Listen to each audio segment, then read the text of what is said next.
Buen día tengan todos ustedes, queridos amigos y amigas. Sean bienvenidos a este canal de YouTube del Alter de la Cruz. No se les olvide darnos un like y acá abajo la campanita, piquen, piquen, para llegar a más personas. Vámonos con Tokio. Saludos desde Puebla. La economía informal, los trabajadores que están en la informalidad.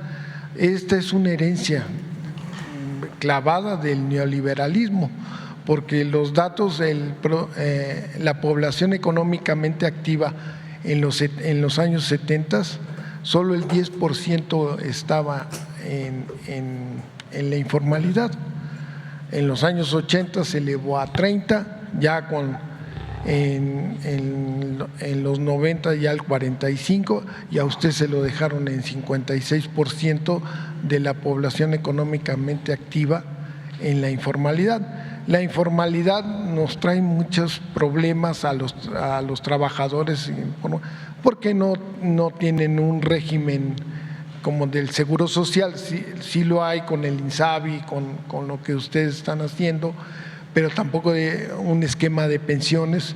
Ahorita ya lo tienen con la pensión universal, pero sería mejor que pues con las cuotas de los trabajadores se pudiera aumentar los derechohabientes del Instituto Mexicano del Seguro Social o del ISSSTE. Y lo que vimos en SDP, en las investigaciones que hicimos y en Econosfera, el neoliberalismo en los 80, cuando empezó a desincorporar las privatizaciones de las empresas y a extinguir empresas paraestatales como Cordemex en Yucatán, pues empezaron a crear desempleo. Ese es por un lado. Por otro, se empezó a concentrar los monopolios, las pequeñas y medianas empresas ya no tenían oportunidad de entrar al mercado, muchas desaparecían producto de esta política neoliberal y una política también de bajos salarios, que a veces a la gente le convenía más trabajar en la informalidad que en el sector formal de la economía. Un dato que es así apabullante de la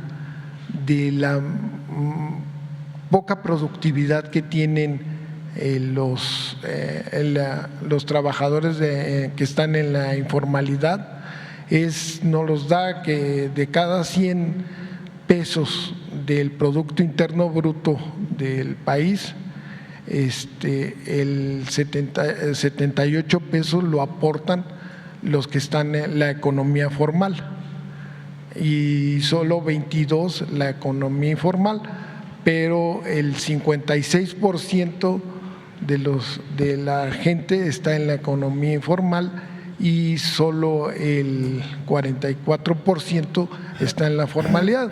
Todo el 44% que están en la economía formal aportan 78 pesos. Entonces, y al Estado pues hay esta informalidad, pues es menos impuestos sobre ICR, porque sí, al consumo sí pagan todos pagamos al consumo, sí pagamos todos impuestos, ¿no? Pero al ICR hay empresas familiares que nos incorporan. El año pasado se hizo el régimen de simplificado de confianza, ustedes lo aportaron. ¿Por qué no relanzarlo esto y que sea más, decirle a la gente que pueden incorporarse al Seguro Social y tener varias cosas? Entonces no sé qué planes tengan para pues acabar con ese legado nefasto del neoliberalismo. Sí, bueno, ya me acordé de las tres cosas. Sí. Es gasolina, dice $1. Dólar por peso, 20 pesos por dólar aproximado. La gasolina 21, 20 pesos por dólar y 20 pesos tortilla, kilo. Las tres. Mantener ahí los equilibrios, pero ahora el peso está abajo de 20. Entonces tiene que bajar la tortilla y tiene que bajar la gasolina. Mira, lo que sucedió durante el periodo neoliberal, pues es que no se impulsó la economía formal lo suficiente porque se abandonó la actividad productiva en general. Hablando del campo y hablando de la autosuficiencia, la apuesta era a comprar todo lo que se consumía en México. Se decía, en un mundo globalizado no hace falta ser autosuficientes, podemos comprar afuera lo que se necesite. Eso fue lo que prevaleció como política en el sector energético, vender petróleo crudo y comprar gasolinas. Y lo mismo en el caso de los alimentos. Y lo mismo en la industria, en la manufactura, en todo. Y por eso perdió fuerza el sector formal y no había fomento a la actividad productiva. El Estado no promovía el desarrollo. Una política industrial. Nada. Llegaron a decir que la mejor política industrial era la que no existía. Lo dijo un secretario de Economía o de Industria, creo que fue Serra o alguno de ellos. Por ahí está el dato.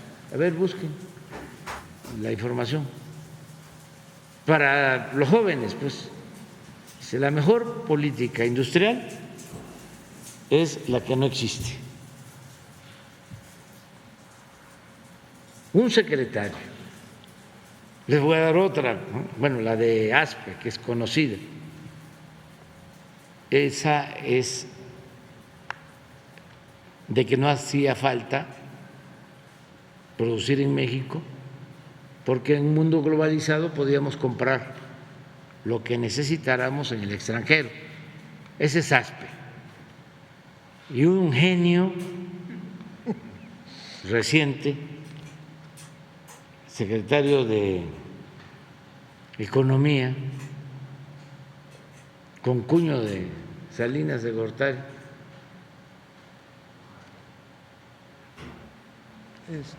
González Anaya. González Anaya, ese dijo que no afectaba que aumentara el precio de la gasolina, porque la mayoría, siendo secretario de Hacienda, porque la mayoría no tenía carro,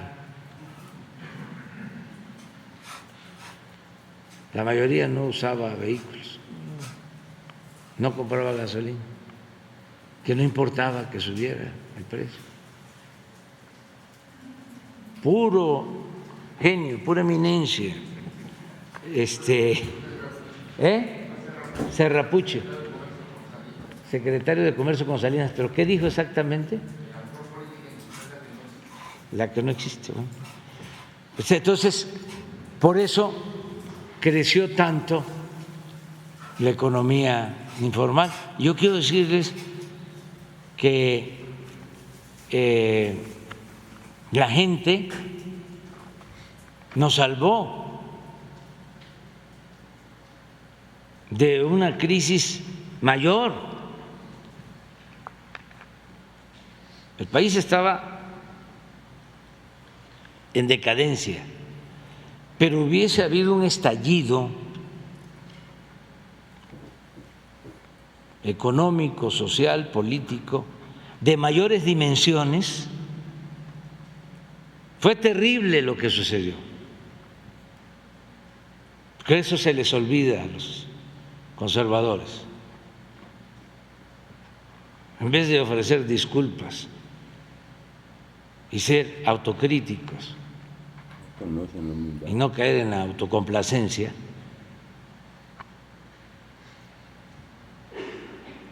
en vez de eso, se les olvida de que si no ha sido por la gente que empezó a buscarse la vida como podía, a salir a vender a la calle,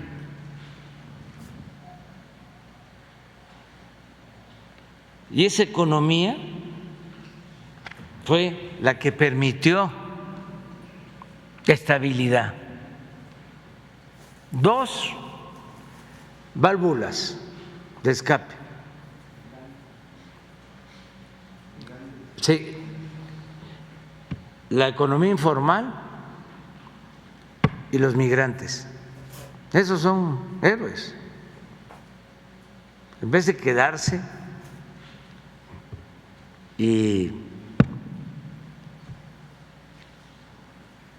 optar por actividades ilícitas, muchos jóvenes se lanzaron a buscarse la vida,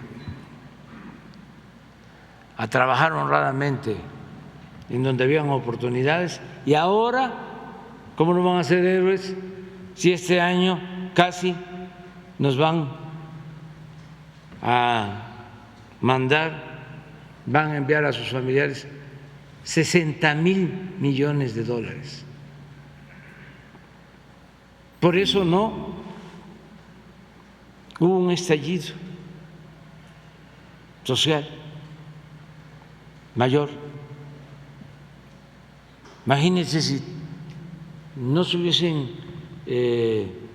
salido alrededor de 600 hasta 800,000 mexicanos por año.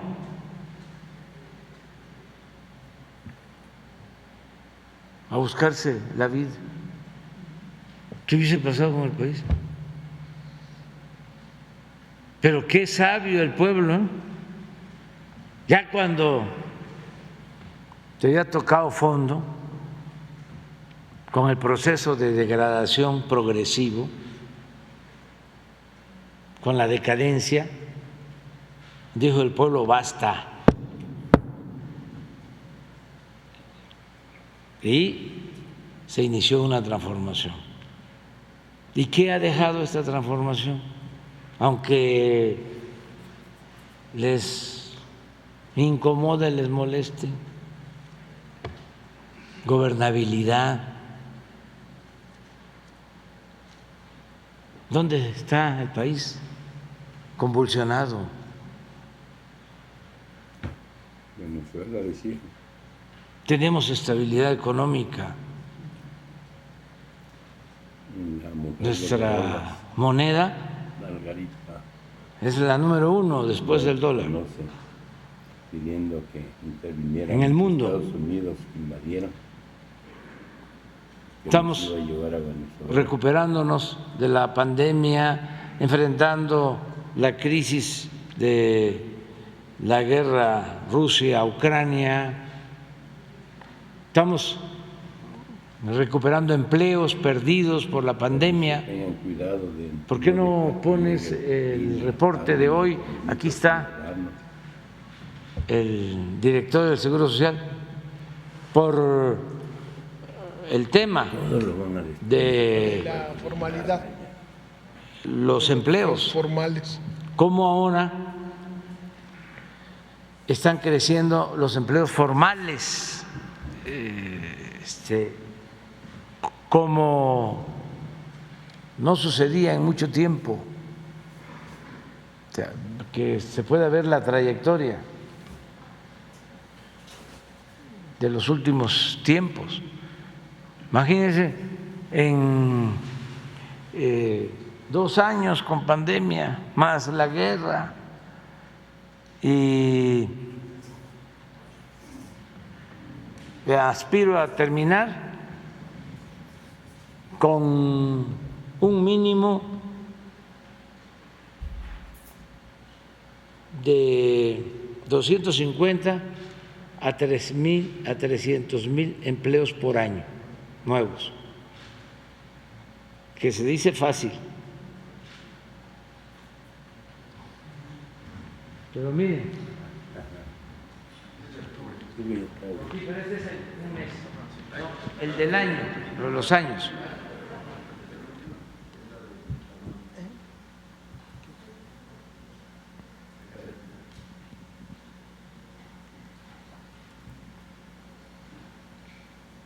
Esto es muy importante. Entonces, si hay opciones, mire esto. Aquí entramos.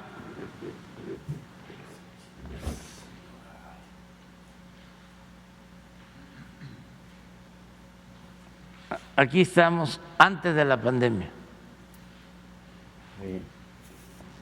20,614,000 empleos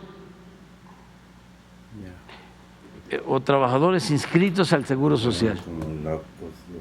Y se nos cayó así. Y empezamos la recuperación, y aquí ya llegamos. En octubre del 21 a 20,768. Se superó el nivel previo a la pandemia y empezamos a subir, bajábamos aquí. Y miren, 21,459 a 20,614. Estamos a menos de 200,000 de tener 1,000,000. Después de esto.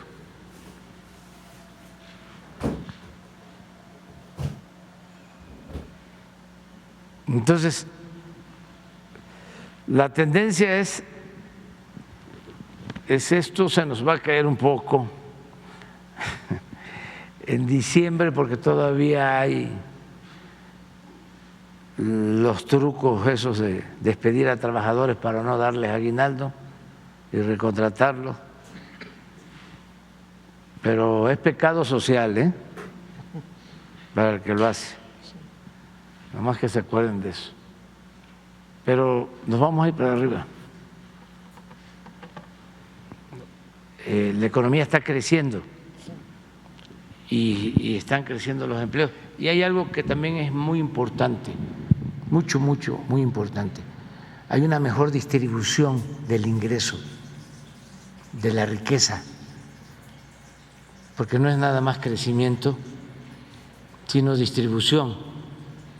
Se está creciendo de manera más justa, más igualitaria.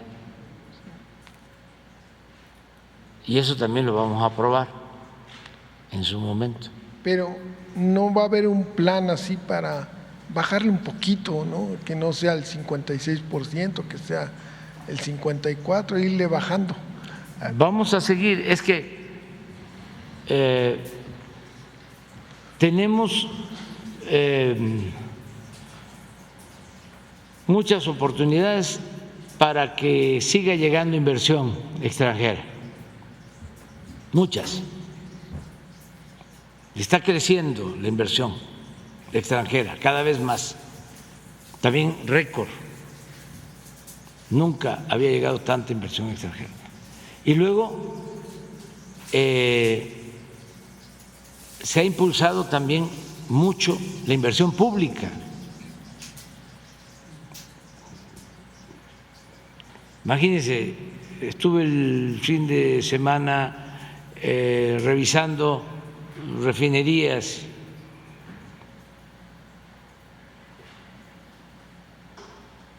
como 40,000 empleos solo en refinerías hasta ahora, pero va a llegar a 50,000 empleos. El Tren Maya va a demandar como 200,000 empleos adicionales y sobre todo la inversión extranjera que va a continuar llegando. Va a crecer, lo anticipo, mucho, mucho, como nunca. Va a ser histórico el turismo.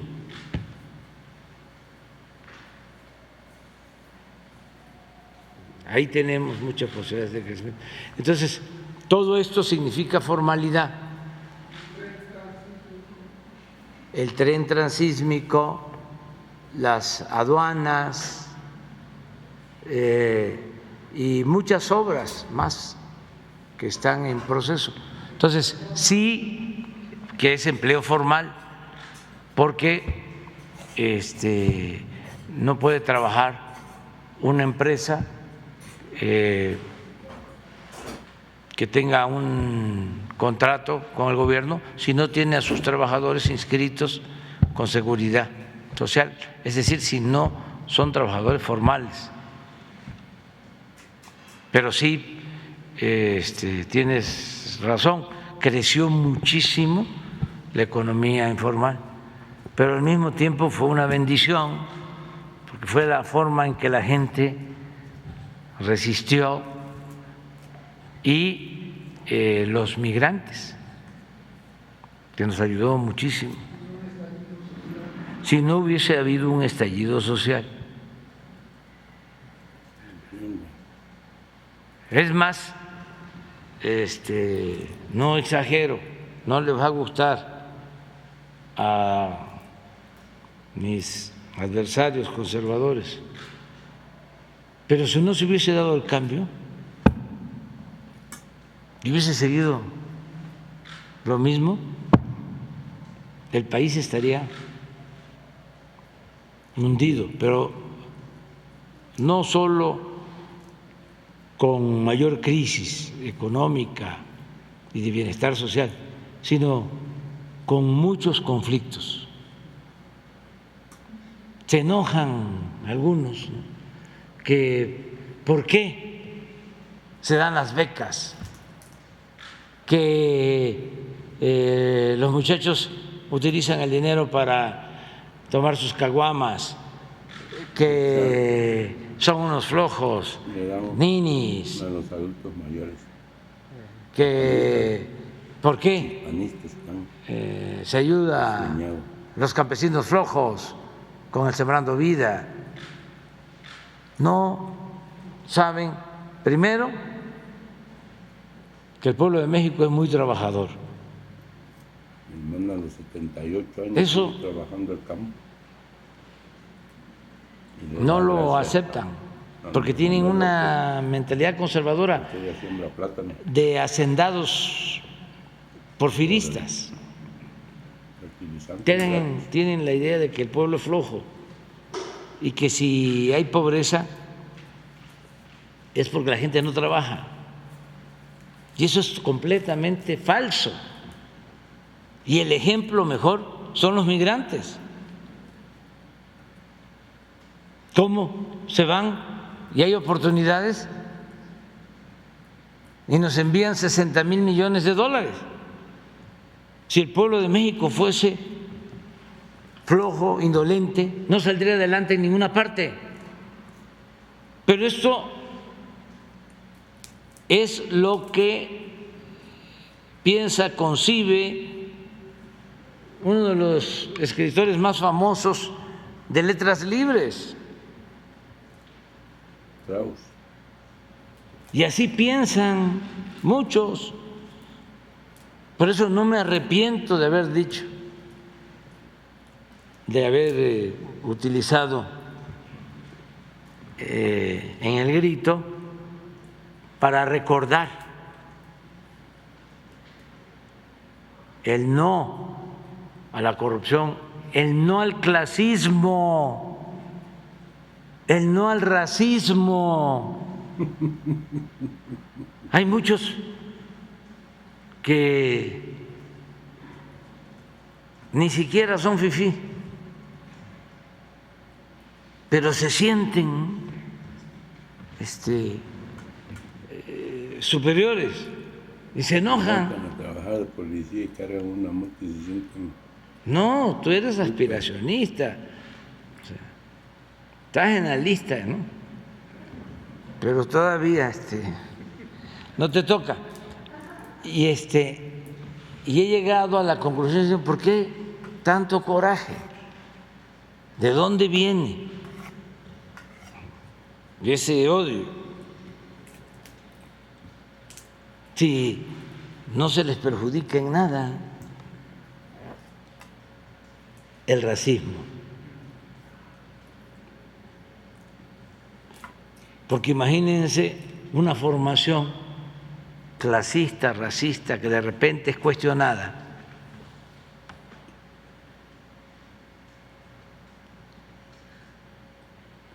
Que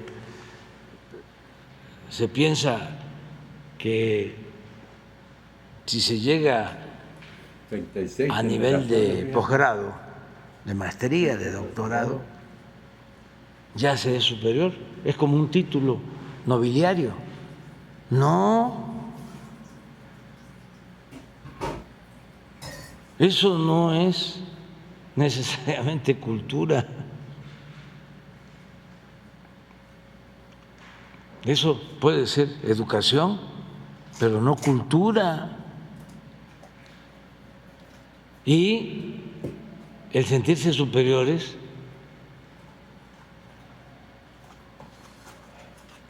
estoy hablando de intelectuales, racistas, clasistas. Ese es el coraje. ¿Cómo los nacos van a estar en el poder? Los chintos.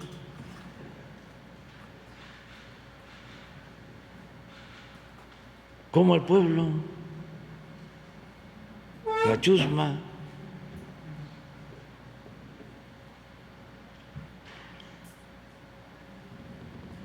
Así. Además hay expresiones de ese tipo.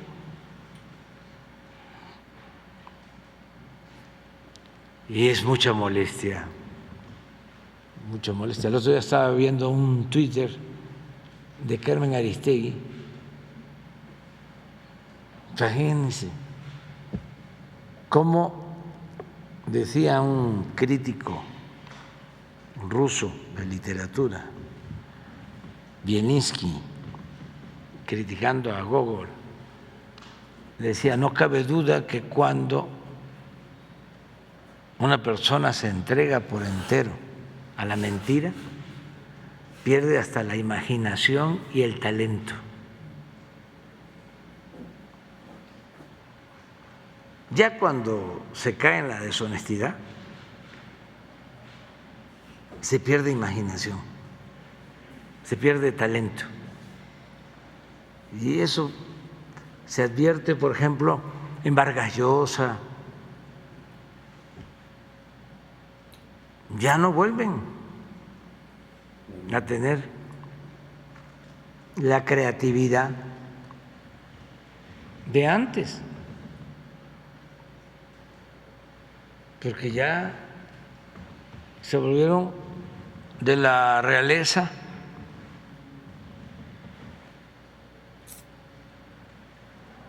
y se han dedicado a defender causas contrarias a los pueblos,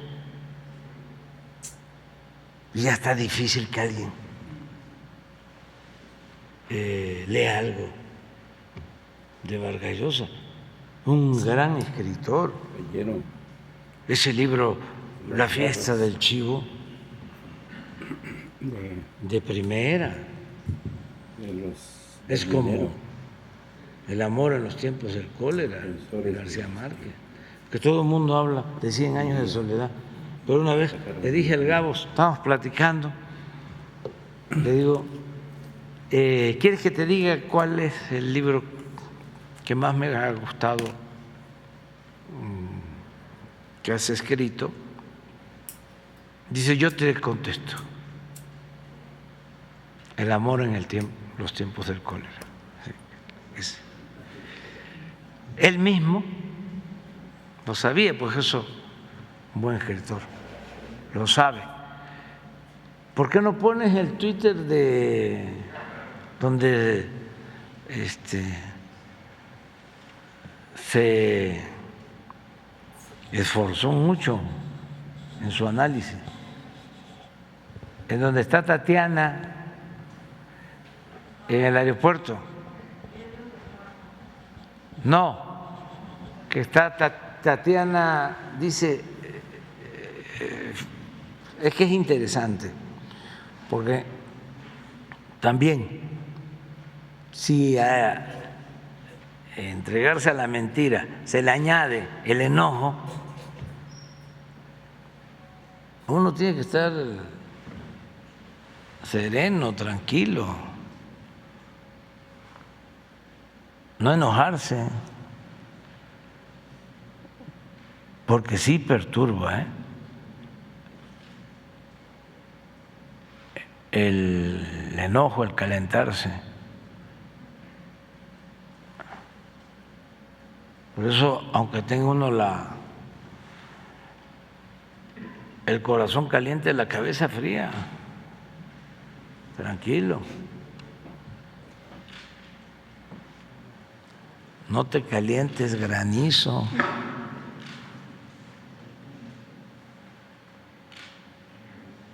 Es que es interesante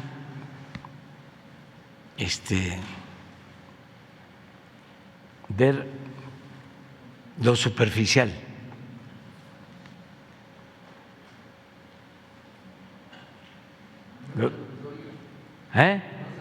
No. Es parecido, porque pues están así como actuando sincronizados.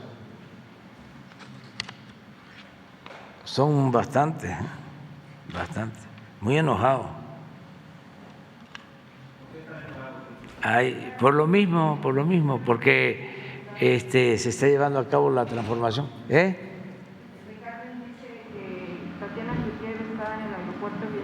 Dice Tatiana Cloutier, que fue coordinadora de la campaña de López Obrador y lo hizo triunfar, algo así.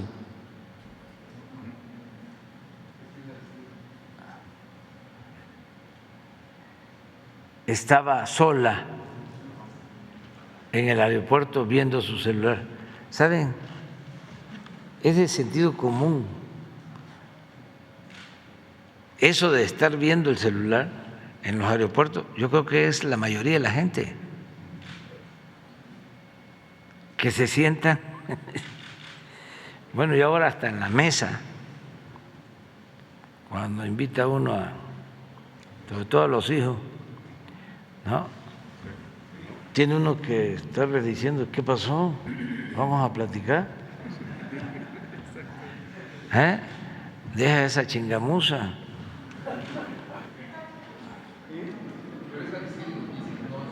Aristegui Noticias, sí, pero no la misma. Yo pensaba que no es de ella, entonces. Entonces, ¿no la encontraron? A ver. Pues que cuide nada más quién le lleva eso. Porque yo pensaba de que era ella, o pienso.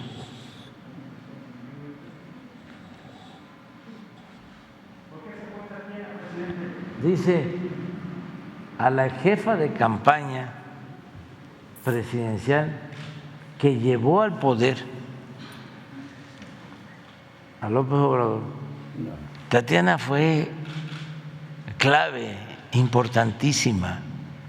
nos ayudó mucho, pero al poder nos trajo el pueblo.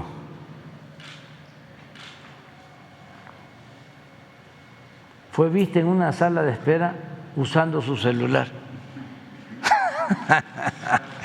Bueno, adelante.